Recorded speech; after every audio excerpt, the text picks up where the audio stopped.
from Monday, Professor Tao told us that the mapping class group of the torus is isomorphic to SL2Z. And we got a classification. We have this trichotomy of the elements as reducible, periodic, or pseudo-nocive. But just pretend for a second that this is your first time looking at a torus, and someone told you like to study the maps of it, right? Or maybe there's this torus. I probably would, not knowing like covering space theory or algebraic topology, would choose this one, try to parameterize it in R3, and it'd lead me nowhere. I'd probably just get more confused. The idea is that the reason I would use this one as opposed to this one is that this one's less curvy, right? Whatever that means. So going with that, that's less curvy. What about this annulus, but such that you identify the sides? I already like this better, right? This would be easier to parameterize. And then just taking it to its logical conclusion, we think about the flat torus. And this is really the key about being able to classify the elements, because once we have the flat torus, we can tile R2, the universal cover, and do covering space theory and algebraic topology. You see the argument in primer. And it turns out that this is all you need to classify. We're not missing anything by considering this flat torus as opposed to this. This gives us everything. So the moral of the story is that flattening it out is nice because it lets us do linear algebra, which is easy and well understood. So now with that in mind, how would we try to study automorphisms of some surface genus G with n punctures?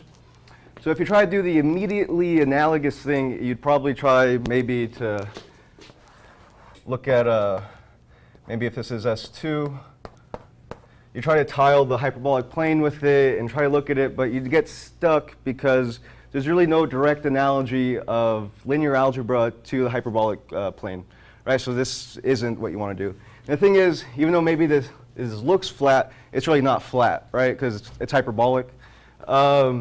So what do? Well, we'd like to work in flat space so we can do linear algebra. So what we can do is we can make it almost flat. The way we make it almost flat is with singular Euclidean structures. And what this means is it means putting a metric on our space such that locally it just looks like a plane, but you'll have some finite number of singularities or cone points, you call them. And that's really where like all the curvature is concentrated, because if we're flattening it out, the curvature's got to go somewhere. So maybe a beneficial example, if you haven't seen this, this is something nice to have in your toolbox, just as a prototypical example of a singular Euclidean structure, is if you look at this L, but think of it as 3 squares, and such that you identify these edges just with like the obvious vertical and horizontal translations.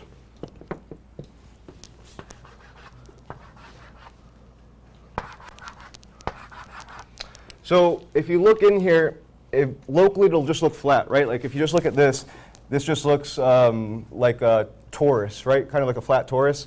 But you have these vertices are going to be identified. And you have way too much angle. You have angle 6 pi. So the way you can see that is starting at noon and going clockwise.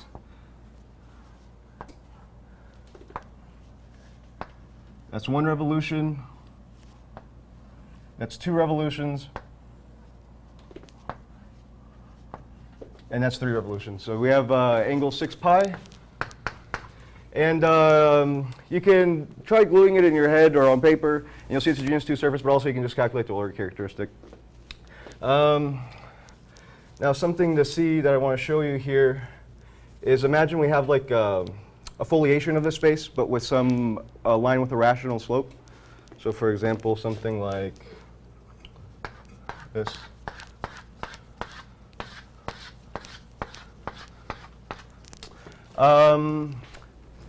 So if this was just a on a torus, if you have like something that's rational. You get these closed leaves, or it's nice. You don't have any singularities. It's everywhere. It just looks like squares. But in this one, what happens is, for example, you have these prongs that come out. When something hits one of these vertices, it really doesn't come out. So you have 1, 2, 3, 4, 5, 6 prongs. So what will happen is when you look at the neighborhood of this vertex in the surface, it'll look something like this. And you'll have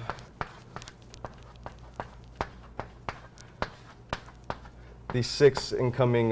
Really what this is like, for example, here, you have this angle of pi, right? But what happens when you have to squish it here, that's why you have the singularities in the foliation, right? Right, so that's a nice picture to keep in mind. It'll maybe come in handy in the end. Can I just say one word? Yeah. So singular Euclidean structure is the same as a half translation structure. I just want to say that. So this is not a new structure on the surface. Yep. Anyways, let's get on to the construction.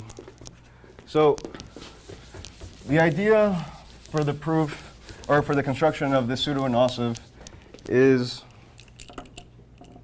we'll consider some subgroup G in the mapping class group of S, and we'll come up with some singular Euclidean structure. It depends on G, such that G will act definely on the singular Euclidean structure, which means in local coordinates away from your cone points, the maps will just look like a linear transformation plus a translation. So how should we go about doing this? Given a curve,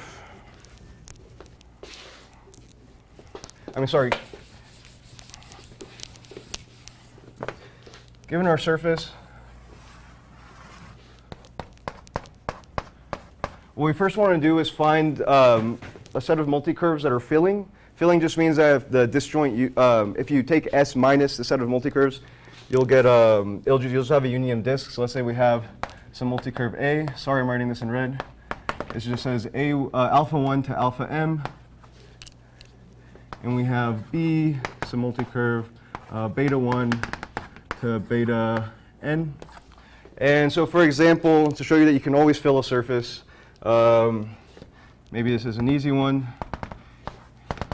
If you do a pair of pants decomposition,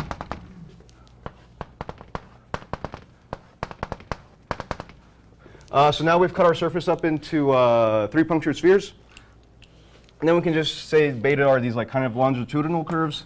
And what we're doing here is just connecting these boundary components. I do this big one right here.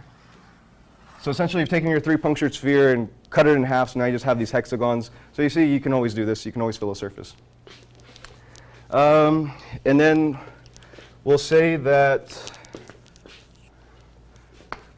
TA is a multi-twist. Basically, it's just doing all the Dane twists about your alpha i's all at once. And TB will be the same. So now, the claim is that this G is actually going to be, we can just consider the group generated by the multi-twist TA and TB. And this will contain a pseudo-inosive, but we've got to show that. So now we want to construct a singular Euclidean structure such that G, or this G acts on it by affine transformations. So let's construct a singular Euclidean structure. So you notice that A and B, what they give us is, you can call it a cell decomposition of the surface. Basically, we've just split it up into disks. It turns out that if you just consider the dual cell decomposition, well, which I'll show you what it is right now, that we actually will be able to cut our surface up into squares.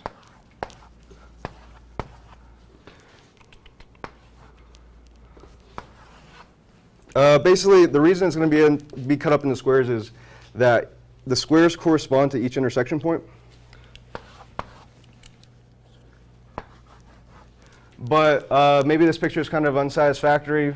So imagine that this is a local picture of our surface, and these are multicurves A. And this will be B.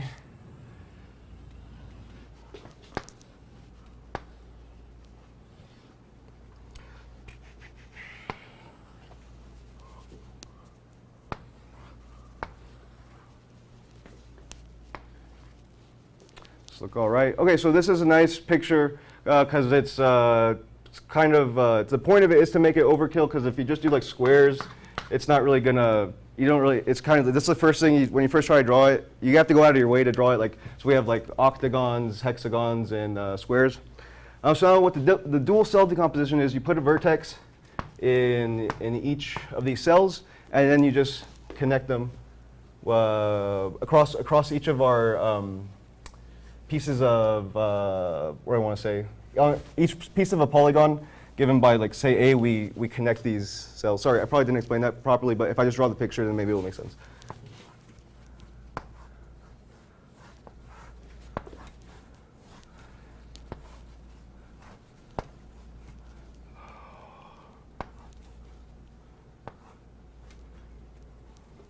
So hopefully you're convinced now that indeed, no matter how crazy it is, these all are squares, right? Yeah. Okay.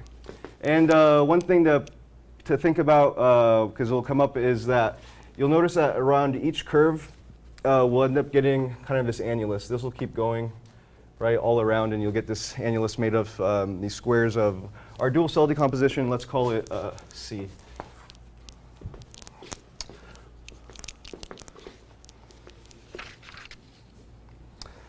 Okay, so this is good. We've cut our surface up into squares. That's promising. But to actually get a singular Euclidean structure on it, we have to assign widths to each of these squares, right? These are just abstract squares right now. So how do we do that? So maybe this will seem kind of like I'm going on a tangent, but just remember that the end goal of what I'm about to do is to assign widths to each of these one cells in our dual cell decomposition C. So the way you do that is you consider the n by n matrix, n with its jk entry given by just you take the intersection number of alpha j and beta k. And now consider the symmetric m by m matrix n transpose. So it turns out that since A union B fill S, right? Fill means that minus these multicurves, you just have disks. This implies that A union B is connected. And this is, I'll write it over here. If and only if n transpose is primitive, which just means that some power of it will be strictly positive. All the entries will be strictly positive. And this is easy, says Thurston. But I mean, maybe it's easy relative to other things, but it does take, you have to play around with, it's just tedious kind of, but you can look in Primer. They kind of give you the directions of how you would go about showing that these things really are equivalent. Can you say what you mean by A union B is connected? Oh, sure. Like, for example,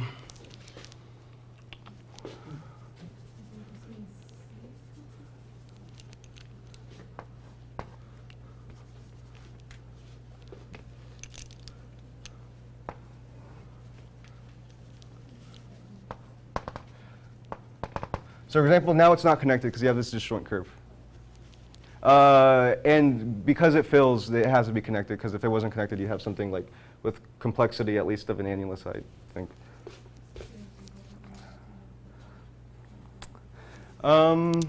Okay, so we have that n transpose is primitive.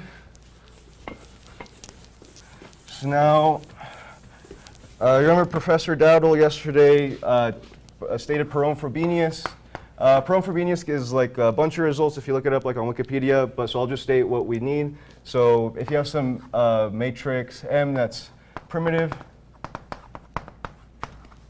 then this implies you have some unique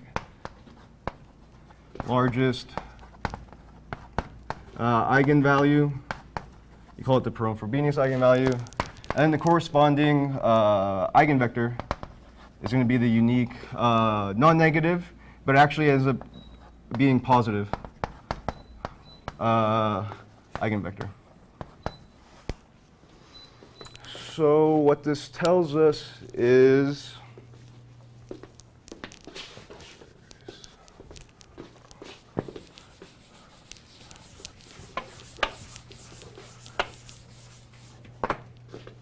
that we have this equation and transpose. So basically it tells us that since NNT is primitive, we do have these Peron Frobenius eigenvalue and eigenvector, so we can call it V and mu V. Now you just do the same thing, but you swap the roles of A and B. So what I mean is, remember how we defined N? So now you do a matrix where the entries are beta j, alpha k. And this matrix, if you think about it, is exactly just N transpose. And just by the same argument, N transpose N is also primitive. So we're going to have this, it'll also have these Peron Frobenius eigenvalue and eigenvector. So we can call it W and eta W. But you notice that N transpose and N transpose N are actually similar matrices. You just conjugate with, say, N transpose. So actually, this one's actually mu. And one thing I forgot to mention is that V is unique up to a positive multiple. So we can take W to be 1 over the square root of mu N transpose V, I think. Yeah. This gives V is equal to 1 over. Sorry if this is too low.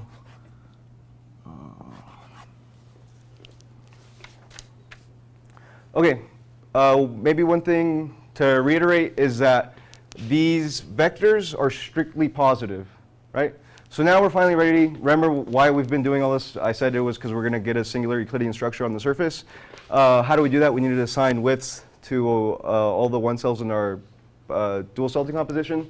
So just take, for example, V. You can say that you give alpha j with Vj. Just meaning that, so for example, if you have alpha j here, then any of these one cells that are transverse to it, these have length Vj. And do the similar thing with your betas, but you use W instead.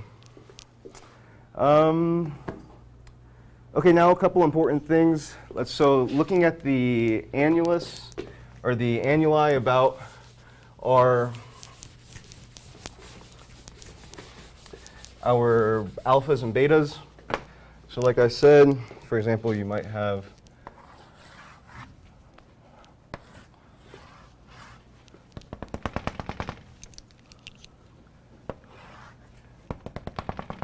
say this is some alpha j. We know that this annulus is going to have width Vj. We just said that. But then you have all these squares here, and these correspond right to like when a beta comes in. It turns out, so let's see, call this the annulus about alpha j. The width is Vj, and the circumference is square root of mu Vj. How are we on time? I won't compute it, but if you want to see me after, I'll show you why it is in fact this. And this is important, we need this. And similarly for the annulus about the beta k's, you'll have width Wk, and circumference, the square root of mu, but with wk. So now what we want to do, so this is good, we got our singular Euclidean structure, right?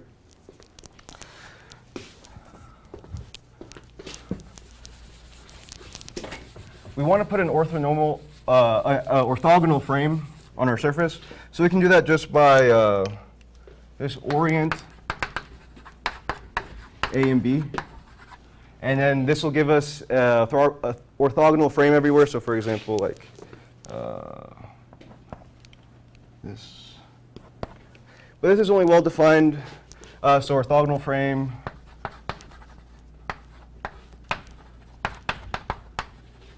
Call it E. E is only well-defined up to plus or minus 1. The reason that is, so I'll draw a picture over there.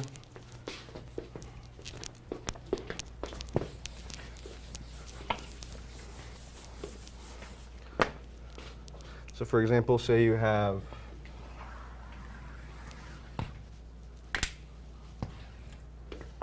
there's some alpha.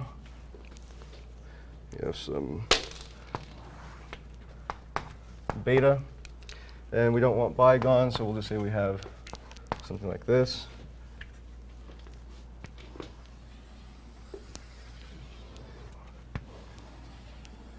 This is the annulus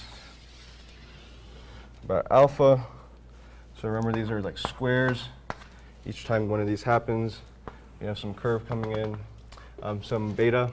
So if you look at the frame here, for example, if I orient it like this, when I go around, you'll see that now it's pointing the wrong way, right? Because alpha was going like this. You'll see, so that's why we need the plus or minus 1, right? So the nice thing about having this orthogonal frame is that it allows us to take derivatives.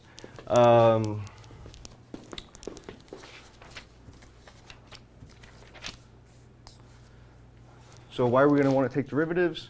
Because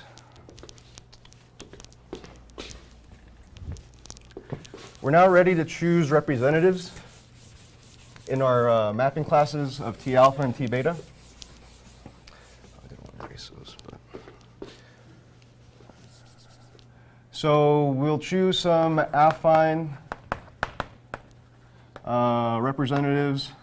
So this is with respect to the singular Euclidean structure corresponding to our group G of this mapping class, multi-twist about A and multi-twist about B. We call them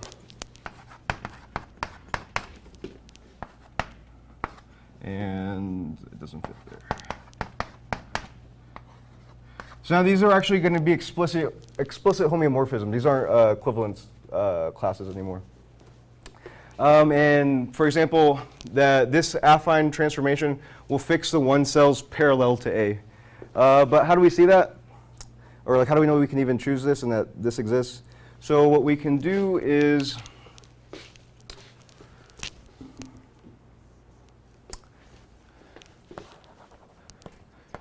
choose the affine representative TA to be the homeo with derivative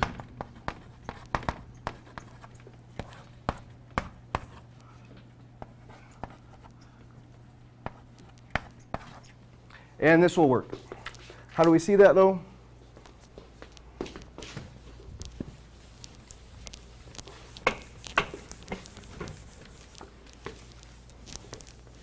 Well, if you lift the annulus up to its universal cover,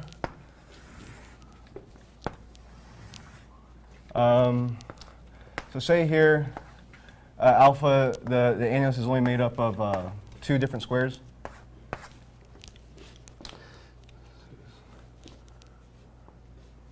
So like our alpha. What do I want to say?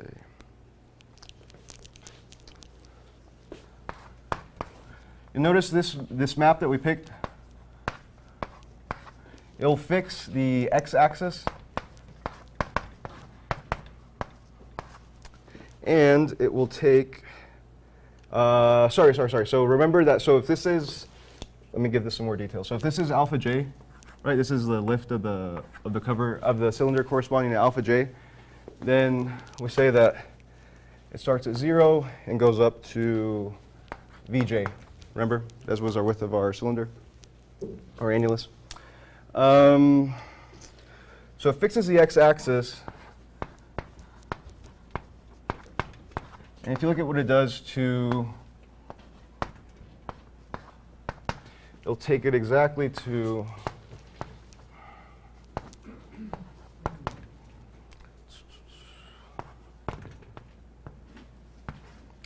and this descends, this is a, when you quotient, this is the same as 0 Vj down in the bottom in the base space.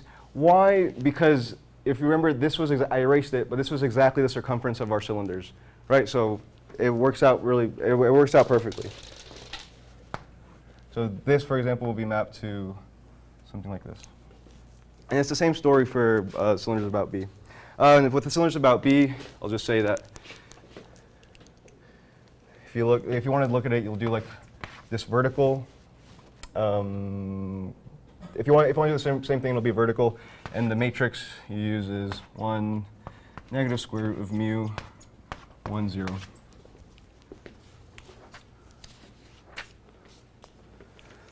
So now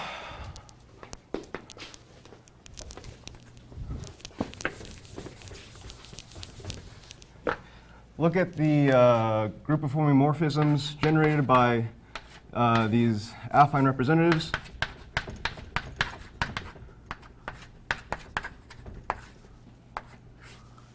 And just we choose some phi in here such that its derivative is hyperbolic. Considered as an element of PSL2Z, R.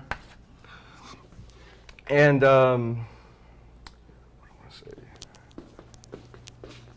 I.e. the trace is greater than 2.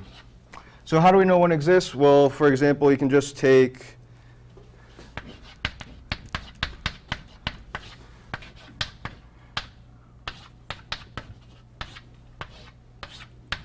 that'll work. And I won't do it right now to show you, but the trace ends up being 2 plus mu. And believe it or not, we're done, more or less. Because really now it just becomes, to convince yourself that now we have these measured foliations, that this defines measured foliations, is really just the same thing as the, when you study the torus. So basically what you do is when you're studying the torus is you look at the eigen spaces that these define. These are going to be your foliations. So locally, you know what I mean? So if, for example, in the singular Euclidean structure, locally it will look like you just have this anoss of these transverse foliations corresponding to your different eigenvectors of these maps. But what happens is the reason you get prongs is, for example, in a picture like this, what happens is when you get near these cone points is it'll look like a singular foliation. And I guess that's it.